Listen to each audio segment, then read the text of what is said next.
તમે ક્યારેય નહીં ખાધી હોય તેવી સેન્ડવિચ આજે આપણે બનાવવાના છીએ। આ સેન્ડવિચ મોરબીમાં ખૂબ જ મળે છે, મોરબીની ફેમસ છે અને તેનો ટેસ્ટ એકદમ સરસ છે।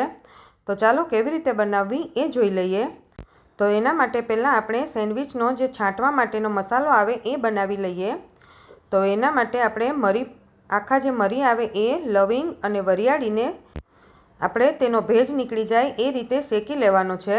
એકદમ કલર બળી જાય તેવું પણ નથી શેકવાનું। આ મસાલો તમે વધારે ક્વોન્ટિટીમાં બનાવતા હોય તો તમે કાચની બોટલમાં ભરીને રાખી શકો છો। આપણે બહાર જ્યારે સેન્ડવિચ ખાતા હોઈએ છીએ ત્યારે એ લોકો એક મસાલો છાંટતા હોય છે, આ એ મસાલો આપણે બનાવીએ છીએ। હવે આપણે મસાલાને સારી રીતે શેકી લીધા અને થોડા ઠંડા થવા દીધા। પછી તેને મિક્સર જારમાં એડ કરી દીધા। પછી તેમાં 1 ચમચી જેટલું સંચળ પાવડર, 1 ચમચી જેટલો મીઠું, પછી તેમાં 1 ચમચી જેટલો ચાટ મસાલો, 1 ચમચી જેટલો આમચૂર પાવડર એડ કરી દઈએ અને આ મસાલાને સારી રીતે પીસી લઈએ। હવે આ મસાલો આપણો તૈયાર થઈ ગયો છે, તમે કોઈપણ બોટલમાં ભરીને સ્ટોર કરી શકો છો। હવે આપણે સેન્ડવિચનો બટાકાનો મસાલો બનાવી લઈએ।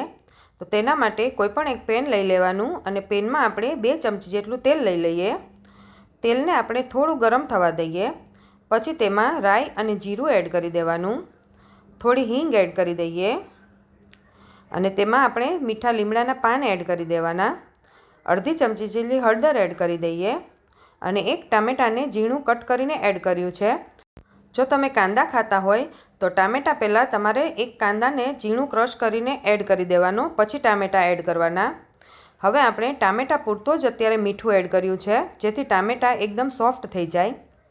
2 થી 3 મિનિટ પછી ટામેટાં આપણા સોફ્ટ થઈ ગયા તો પછી આપણે તેમાં મસાલા એડ કરી દઈએ। તો 1 ચમચી જેટલું લાલ મરચું અને 1 ચમચી જેટલું ધાણા જીરું એડ કર્યું છે। લાલ મરચું તમારે કેટલો તીખો મસાલો ખાવો છે એ પ્રમાણે તમે એડ કરી શકો છો। પછી તેમાં 3 બાફેલા બટાકાને એડ કરી દઈએ। બટાકાને બાફીને મેં મેશ કરી લીધા હતા।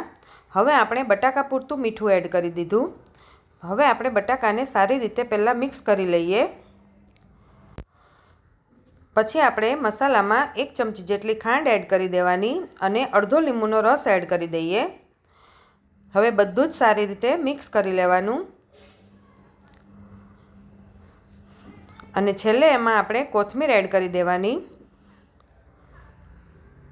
તો આપણો બટાકાનો મસાલો તૈયાર થઈ ગયો છે અને તેને આપણે હવે સાઈડમાં મૂકી દેવાનો।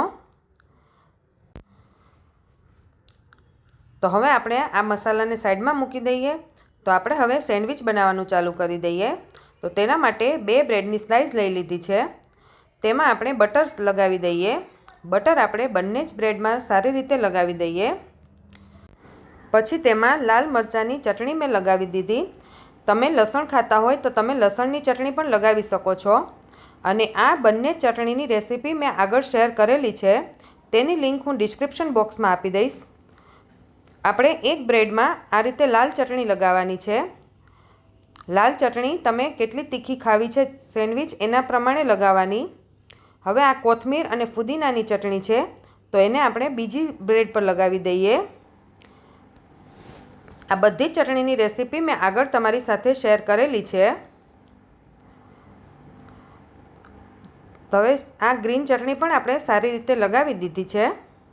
પછી આપણે જે બટાકાનો મસાલો બનાવ્યો હતો એને આપણે એકદમ પતલું લેયર થાય એવો લગાવવાનો છે, વધારે મસાલો નથી લગાવવાનો। આ રીતે એકદમ પતલું લેયર આપણે લગાવી દીધું છે। આપણી સેન્ડવિચનું નામ જ કોથમીર છે એટલે આમાં હવે આપણે કોથમીર તો વધારે જ એડ કરવી પડશે। એટલે આ રીતે એકદમ વધારે કોથમીર એડ કરી દેવાની। પછી આપણે તેમાં 1 ચીઝ ક્યુબ એડ કરી દઈએ, આ રીતે છીણીને એડ કરી દેવાની। પછી તેમાં બાફેલા બટાકાની સ્લાઇસ આ રીતે કરીને રાખી હતી એ આ રીતે મૂકી દેવાની। મેં અત્યારે 2 સ્લાઇસ મૂકી છે। ટામેટાની સ્લાઇસ મૂકી દઈએ। અહીંયા તમે કાંદા ખાતા હોય તો કાંદાની સ્લાઇસ પણ મૂકી દેવાની। પછી આપણે જે મસાલો બનાવીને રાખ્યો હતો એ આ રીતે છાંટી દઈએ